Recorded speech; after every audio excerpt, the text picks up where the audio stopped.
Olá pessoal, estou aqui com o deputado federal Kim Kataguiri, do União Brasil, pelo estado de São Paulo. Deputado, o assunto mais conversado nessas últimas semanas tem sido a reforma tributária. E muitos questionam a pauta da reforma, o texto, ter sido aprovado sem estar concluído em sua totalidade. Alguns questionam que pode existir alguma pegadinha, alguma situação que no futuro não seja, vamos dizer assim, o ideal.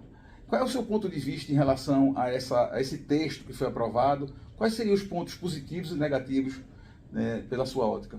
Vamos lá. Primeiro, é natural que o texto constitucional ele não traga todos os detalhes da reforma, porque a Constituição ela precisa ser genérica, né? Aquilo que regulamenta a Constituição é a lei complementar ou a lei ordinária, que é o que a gente vai debater no futuro, né? Existe um dispositivo expresso, né, que foi inclusive uma luta minha para ser incluída no relatório, que eu acredito que seja muito positivo, e que o Senado tentar derrubar, a gente vai manter aqui na Câmara dos Deputados, que é o de não haver aumento de carga tributária, né? Então, vai haver um reequilíbrio entre os setores, porque há distorções aqui no Brasil que não existem nos países que adotam o IVA, são cerca de 172 países, mas, de maneira geral, né, não vai haver aumento de carga tributária, e eu acho isso fundamental. Um outro ponto muito importante é que hoje a cesta básica ela é isenta dos tributos federais. A partir do texto que nós aprovamos aqui na Câmara dos Deputados, a cesta básica deixa de ser tributada também por impostos estaduais e municipais. Então a gente vai ter a cesta básica mais barata da história a partir da aprovação, da promulgação desta emenda à Constituição, né? É claro que muito da discussão, como eu coloquei no começo, vai ficar para a lei complementar. Mas pelo menos a gente já tem a garantia de que não vai haver aumento de carga tributária, de que vai ter uma simplificação imensa do nosso sistema. Só para você ter uma ideia, o Código Tributário de ICMS, né, do estado do Goiás tem 1000 páginas, só de ICMS. Para você ter noção, no Brasil inteiro são 170 mil normas. Por quê? Porque o chinelo paga uma tributação, e aí o sapato paga outra tributação. Aí inventaram um Crocs e a Receita não sabia tributar. E tudo isso é judicializado, tudo isso é tornado de maneira muito complexa, e agora a gente está unificando tudo. Não, tudo vai pagar a mesma tributação, com exceção de serviços que afetam principalmente os mais pobres, que é saúde, educação, segurança, transporte público. Isso vai ter alíquota diferenciada. E uma alíquota diferenciada que já existe hoje, porque é produto de exportação, que é para o agronegócio. Então, dos serviços prestados para os mais pobres e das questões de exportação do agronegócio, isso está preservado. Para mim, esses são pontos positivos da reforma. Um ponto negativo é preservar uma política que desde Getúlio Vargas, né, existe no nosso Pacto Federativo e que infelizmente vai permanecer na reforma, mas não chega a ser um retrocesso, mas a manutenção de um modelo que não funciona, que é o Fundo de Desenvolvimento Regional, né? Desde Getúlio Vargas, em retaliação a São Paulo, que fez a Revolução Constitucionalista de 32, Getúlio Vargas tira dinheiro do estado de São Paulo, especialmente, mas também dos outros estados do Centro-Sul, para repassar para os estados que têm os piores indicadores, ou seja, quanto pior for a educação do estado, mais recurso federal ele vai receber. Quanto pior for a saúde do estado... Seria uma meritocracia invertida. Exatamente, é premiar o fracasso, né? E essa política de desenvolvimento regional, vamos supor, eu discordo por princípio e por pragmatismo, por estudo científico mesmo dessa política. Mas vamos supor que você seja a favor. Ela é aplicada há 90 anos. Os estados mais pobres se tornaram os estados mais ricos? Continuaram mais pobres. Continuaram mais pobres. E com incentivo de terem os piores indicadores para ter mais dinheiro em caixa. Ô deputado, aquela questão daquela briga fiscal que existiu na década de 80, 90, em outros governos, onde no desenvolvimento industrial, alguns estados deram benefícios a algumas indústrias, especificamente, vamos lá exemplificar, setor de automobilístico, por exemplo, o estado da Bahia deu algum benefício a uma indústria, o estado do Rio Grande do Sul deu benefício a outra. Essa reforma tributária vai acabar com essa guerra entre esses estados ou vai beneficiar, dar condições àqueles que estão também menos estruturados de se desenvolverem? Não, vai. Aliás, esse foi objeto de um destaque, né, de uma votação em separado da PEC, sobre a manutenção ou a prorrogação dos benefícios para as montadoras do Centro-Oeste e do Nordeste. A gente sabe que tem uma discussão específica que interessava o governo, que é de uma montadora chinesa no estado da Bahia, né, que teria um benefício que outros estados não têm. Por um voto, eles precisavam de 308. Eles tiveram 307. Por um voto, a gente conseguiu derrotar. Por quê? Porque o modelo tributário ideal para desenvolver não só um estado, mas todos os estados, ele tem que ser neutro. Porque senão, a empresa ela vai se instalar no lugar por causa da tributação. E vai aumentar os seus custos de produção em outras áreas.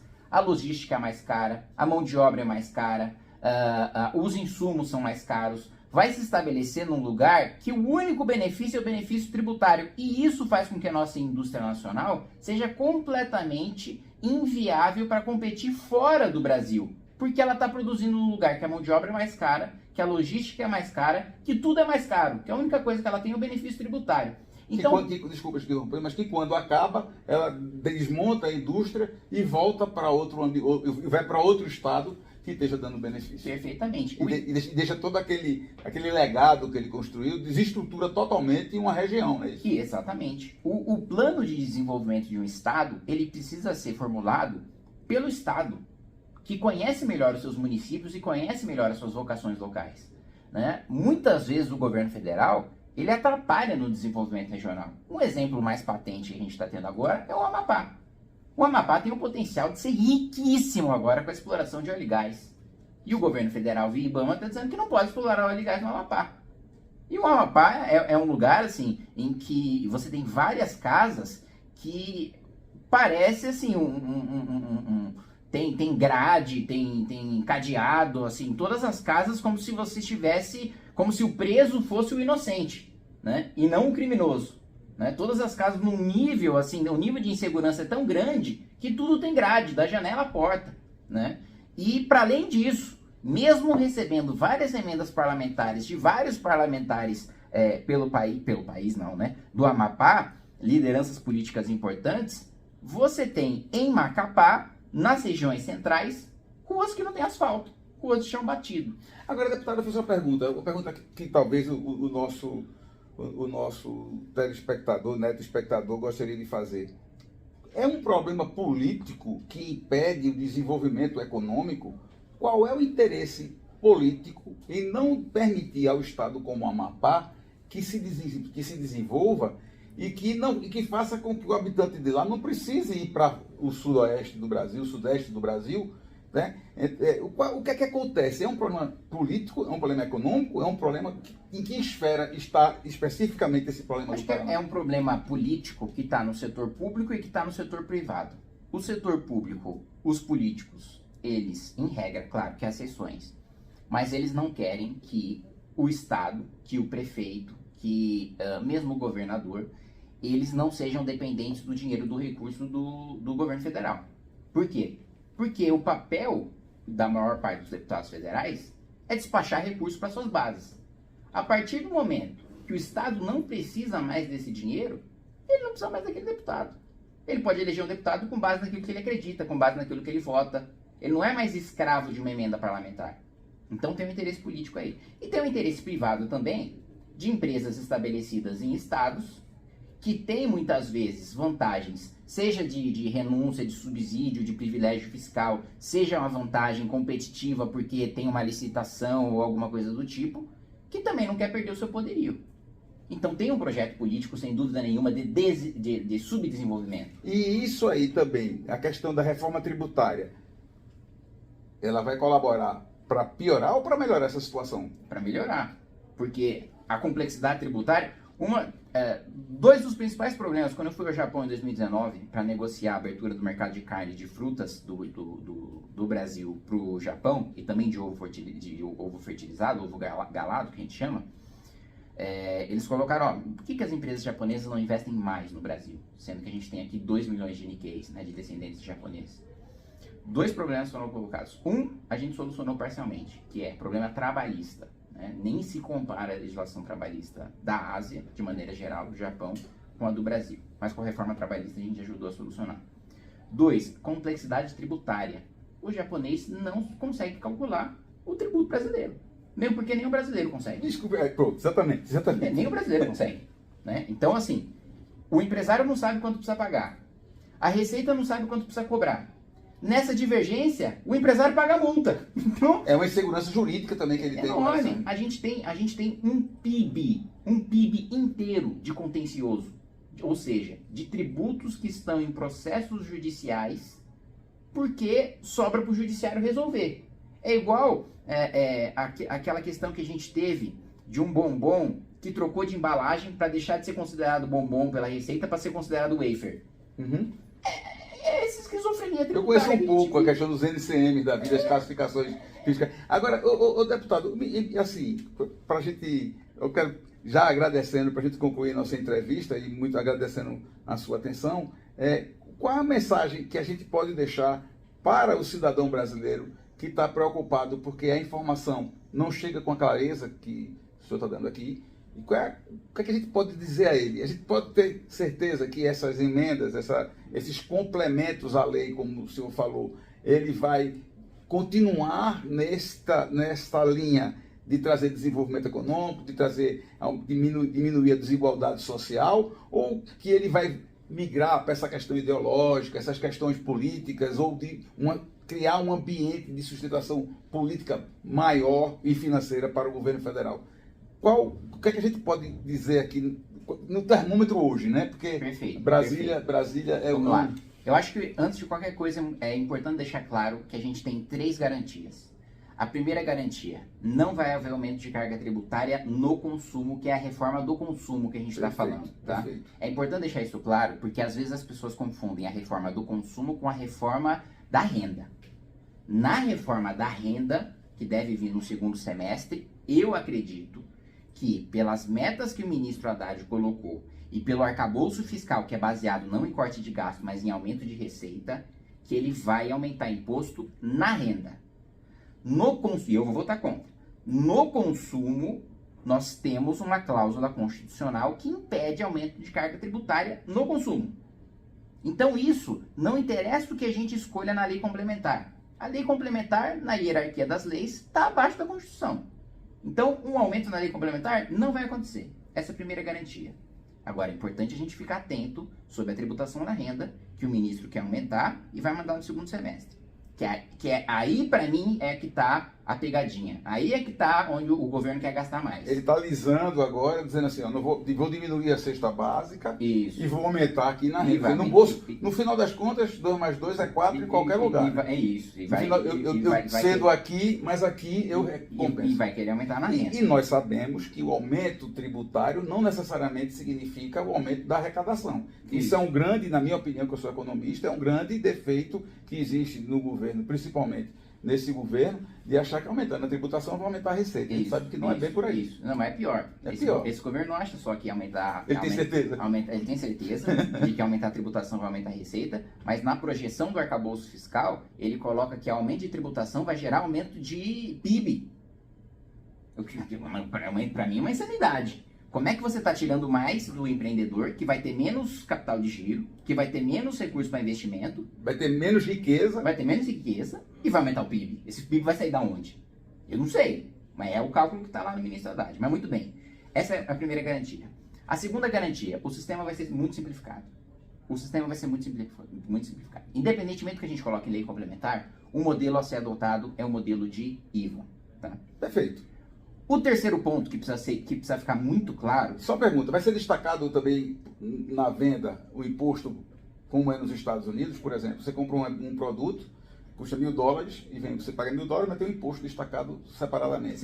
Eu defendo isso, mas isso é uma definição de lei complementar. Mas isso também tem questão muito cultural do Brasil. É muito mais difícil de implantar por uma questão cultural do que por uma questão, vamos dizer assim, operacional. Eu tenho, inclusive, um projeto para que fique discriminado no pagamento mesmo do funcionário, o quanto é para o governo, seja FGTS, INSS, por aí vai, e o quanto vai para o salário dele. Para ele saber, porque hoje o trabalhador não sabe o quanto emprego, porque é o que a gente costuma falar, né? Ele sabe até quanto foi debitado na conta dele, mas ele não sabe quanto o empregador está pagando por ele. Isso, exato. É o que a gente costuma falar. O empregador paga muito e o empregado recebe pouco. Isso. Né? Mas eu tenho até um projeto nesse sentido e eu defendo que seja assim, tá? Agora, a terceira garantia que a gente tem, este governo, com a reforma do consumo, que não é a da renda, não vai ter aumento de arrecadação nenhum. Por uma razão, e nem perda, por uma razão muito simples. A reforma só passa a valer em 2029. Então vamos supor, acaba esse governo, entra um outro governo. O outro governo também não vai sentir o impacto dessa reforma. Então é importante a gente deixar muito claro que essa reforma que está sendo votada é uma reforma para o futuro. É uma reforma para sem ser nem desse governo, nem no próximo governo, para o próximo governo entrar na primeira fase de uma transição de 10 anos. É importante as pessoas terem isso em mente, porque eu vejo muita gente falando, pô, primeiro, vai centralizar poder no governo federal. Mentira, o governo federal não tem nem assento no Conselho Federativo. São os governadores, são os prefeitos, e uma conquista histórica que o governador de São Paulo conseguiu, que é, só tem mudança no Conselho Federativo se a maior parte da população brasileira estiver representada pelos governadores e prefeitos que formarem maioria para fazer essa mudança. Ou seja, não basta ter a maior parte dos 27 governadores, não basta ter a maior parte dos 27 prefeitos de capital, você ainda, essa maioria composta pelos governadores, pelos prefeitos, também precisam representar a maior parte da população, o que significa que, diferente de tudo que foi feito desde Getúlio Vargas, não vai haver mudança na tributação sem que a maior parte dos governantes que representam o Centro-Sul concordem. Eles têm poder de veto agora, o que eles nunca tiveram. Então eu acho importante deixar isso claro, porque tem muita notícia, o governo vai arrecadar mais, porque é um projeto do governo Lula. Isso é um projeto que começou em 2019. Essa PEC não é do governo Lula. Lula tá pegando os 6 meses agora é o dedo do Paulo Guedes nessa PEC. Exato, que a reforma já avançou, né? E muito. E é uma reforma que nem era do governo passado, era da própria Câmara. É de autoria de um deputado do Senado e de autoria de um senador, de autoria de um deputado na Câmara e de autoria de um senador que pegou a ideia de um deputado no Senado e essas duas foram fundidas, né? Então eu acho... Mas você não acha, desculpa assim eu gosto muito de questionar porque claro, como eu sou comentarista e eu faço algumas matérias, eu vejo as críticas.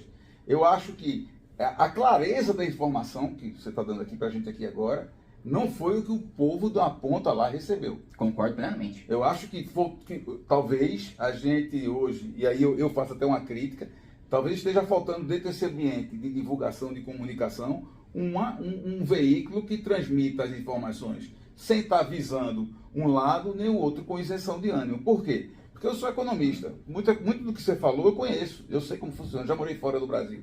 Mas eu acho que a coisa foi vendida de uma forma meio que equivocada. Inclusive, critico até a próprio governo, que nessa ânsia de querer mostrar força, de querer competir com o governo anterior, transpareceu muitas vezes outros interesses nesse projeto. Sim. É uma crítica que eu estou fazendo. Claro, porque, com certeza. Porque eu acho que o mal do Brasil hoje é a informação. Sim. Tá? Tem muita coisa boa que está sendo dita que é ruim, tem muita coisa ruim que está sendo vendida que é boa. Perfeito. Então, tenho cobrado particularmente aos parlamentares que tenham mais clareza nisso, porque na hora que a gente abre uma divulgação e diz que quem tem avião e lanche vai pagar IPVA, eu acho isso uma coisa tão pobre, tão rasa, que não tem que estar nem sendo discutido isso dentro aqui. Lógico. Porque isso claro. vai representar o quê? 0,000. Então, assim, a gente já está se estendendo um pouco na nossa entrevista, mas eu quero que o senhor continue lá com sua conclusão dessa Não, mas mensagem. eu acho que é isso, assim, é um negócio para as futuras gerações. A gente tem a garantia de que não vai ter aumento de carga, a gente vai ter garantia de que vai ter simplificação, e a gente tem a garantia também de que os serviços fundamentais, saúde, educação, transporte, uma coisa muito importante para a cidade de São Paulo foi a conquista de que os prefeitos vão poder dar incentivo tributário para os centros urbanos que estão degradados, e o centro de São Paulo hoje é maravilhoso, mas está um absoluto lixo. Sim, né? A gente fez aí ano passado, né, aniversário de 100 anos da Semana de Arte Moderna, né, que marcou a história do Brasil e que aconteceu em São Paulo. Desculpa, deputado, não é só São Paulo não, eu sou pernambucano, o centro de Recife não está muito diferente do centro de São Paulo não, viu? Então é isso, os centros degradados da cidade, de uma maneira geral, assim, estão assustadores. E o que eu ia falar para você é o seguinte, eu estava lá na Praça da Sé, que tem a Catedral Sim. da Sé, que é maravilhosa, é histórica, e você entra na porta da Sé, tem cocô humano. Isso é a Praça da República A Praça da República, pelo amor de Deus, eu morei ali na Bela Vista, sim, eu tinha que ir escondido ali na parte do metrô quando sou assaltado. Então, essa foi uma parte também positiva da reforma. Agora, é uma reforma que tem 120 páginas. Não é fácil de se comunicar. né? Por isso, e é muito mais fácil para as pessoas, o nosso cérebro cientificamente já comprovado tem um viés de confirmação. Sim. O que a gente quer acreditar, toda aquela informação que corrobora aquilo que a gente quer acreditar, a gente tende a aceitar mais. A gente precisa quebrar um pouco esse viés de confirmação, né? É uma missão meio que minha, que na hora que eu digo, olha, vou dizer uma notícia ruim, você já espera uma desgraça. Se eu disser uma coisa boa, você vai até entender como ruim. Mas assim, uma coisa, você falando nessa questão de cidade, município, a gente sabe que São Paulo, Recife e várias cidades são grandes prestadores de serviços. Sim. E essa parte de serviço foi questionada muito dentro dessa reforma, que ia haver um aumento de tributação especificamente para os prestadores de serviços, ou seja, o pessoal que faz manicure, cabeleireiro, salão, serviço de motorista, etc. É verdade isso? É verdade, porque você vai ter uma diminuição da tributação da indústria para equilibrar com o dos serviços. Agora, os serviços, todos os insumos que os serviços utilizam vão ter a tributação reduzida. Porque tudo que o serviço compra da indústria, sapato, você citou a manicure agora, o esmalte, tudo isso vai ter a tributação reduzida. Então, no curto prazo, sim, vai ter um equilíbrio de tributação, porque hoje a indústria paga muito e o serviço comparado com a indústria paga pouco, mas é o que os 172 países do mundo que adotaram o IVA estabeleceram, que tem uma alíquota única para diminuir a complexidade tributária, porque hoje os serviços, eles pagam mais por causa da complexidade do que por causa da carga. E mais do que isso, todos os insumos que os serviços utilizam vão ficar mais baratos. Mas, por exemplo, e mais do que isso, a perspectiva que a gente tem do cálculo do CECIF é de crescimento de 15% a 20% do PIB em razão da reforma. Vai ter geração de emprego na indústria, que é um dos setores que mais pagam. Esses empregados da indústria vão consumir serviço. Mas o prestador de serviço, que é aí onde pode ser que haja uma sonegação tributária, vamos dizer assim.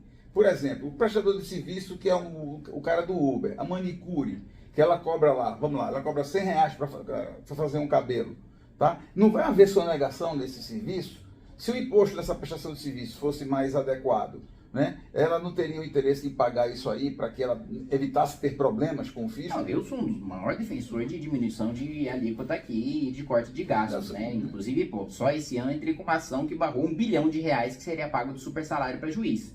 Agora, o que eu quero dizer é o seguinte, o sapato, a comida, a roupa, o plano de saúde, a escola, tudo que essa manicure utiliza vai ficar mais barato. E mais do que isso, a geração de emprego vai fazer com que mais pessoas busquem essa manicure. E a simplificação desse sistema tributário, também o Simples foi mantido. Essa manicure está no Simples. Essa manicure tem renúncia tributária. Essa manicure paga menos imposto. E vai continuar pagando menos imposto. Entendeu? Então, para o pequeno prestador de serviço, você vai ter uma manutenção ou um aumento na alíquota de 3%, 4% daquilo que é pago.